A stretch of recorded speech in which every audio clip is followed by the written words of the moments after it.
एक बार एक सेठ ने एक शोरूम खोला और एक बुजुर्ग को इनॉग्रेशन के लिए बुलाया। उद्घाटन के बाद जैसा कि होता है कि शोरूम के मालिक ने उन बुजुर्ग की बड़ी इज्जत की।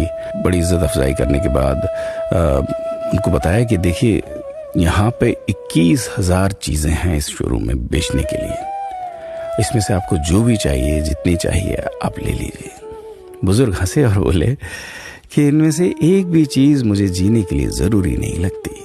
मुझे तो इस बात का ताज्जुब होता है, आश्चर्य होता है कि इंसान इन सभी गैर ज़रूरी चीज़ों का इस्तेमाल करता कहाँ है। अब देखिए, एयर फ्रेशनर के बिना किसकी सांस रुक गई? फेस वॉश का इस्तेमाल नहीं किया तो कौन काला हो गया? होम थिएटर लाकर कितने लोग कलाकार बन गए? कंडीशनर से किसके बाल मुलायम और काले हुए हैं? अरे, जो डाइनिंग टेबल यूज करते हैं, क्या उनके घुटने नहीं दुखते?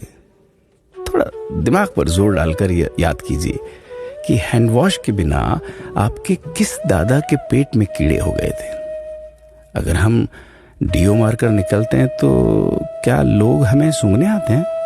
एक्चुअल में तो हम सभी इस प्रकृति को चुनौती दे रहे हैं, वरना बुगला जो होता है वो शैम्पू से नहाता है क्या? मोर अपने रंगों को संवारने या बचाने के लिए कौन सा कंडीशनर या फेस वॉश इस्तेमाल करता है? कभी किसी बिल्ली को मोतियाबिंद होता देखा है?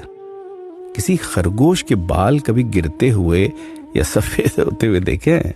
इनहेलर या बाम के बिना भी कुत्ते के सूंघने की क्षमता उतनी ही तेज है। मधुमक्खी का शुगर लेवल बिना दवाई के भी कंट्रोल में ही है। अलार्म के बिना भी मुर्गा रोज उठकर बांग देता है। दरअसल इंसान पैसा खर्च करके दुखी होने की चीजें खुद ही खरीदता रहता है। नेट बंद तो दुखी, लाइट जाए तो दुखी, मोबाइल का चार्जर खराब तो दुखी, केबल टीवी कट जाए तो दुखी, मच्छर मारने की दवाई ना मिले तो दुखी, महिलाओं को मेकअप ना मिले तो दुखी, मैचिंग कपड़े नहीं मिले तो दुखी। आजकल इंसान 10 मिनट में 20 तरह से दुखी और परेशान रहता है।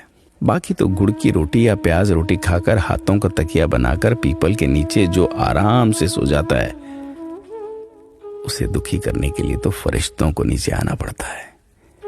ये सब देखा देखी का खेल है। सच तो यह है कि सुखी रहने के लिए बहुत कम खर्चा होता है, लेकिन दूसरों को दिखाने में कि मैं कितना सुखी हूं, इसी में बहुत ज्यादा खर्चा होता है। जैसे जैसे सुविधाएं बढ़ रही हैं, दुखी होने के रास्ते भी खुलते जा रहे हैं। अगर आपको ये सब सच लगता है तो लोगों को जागृत कीजिए और फिजूल खर्च से बचाइए। दोस्तों, खुद सुखी होने के लिए खर्च कीजिए, दूसरों को दिखाने के लिए नहीं। हाँ, लेकिन अपना ख्याल रखिएगा।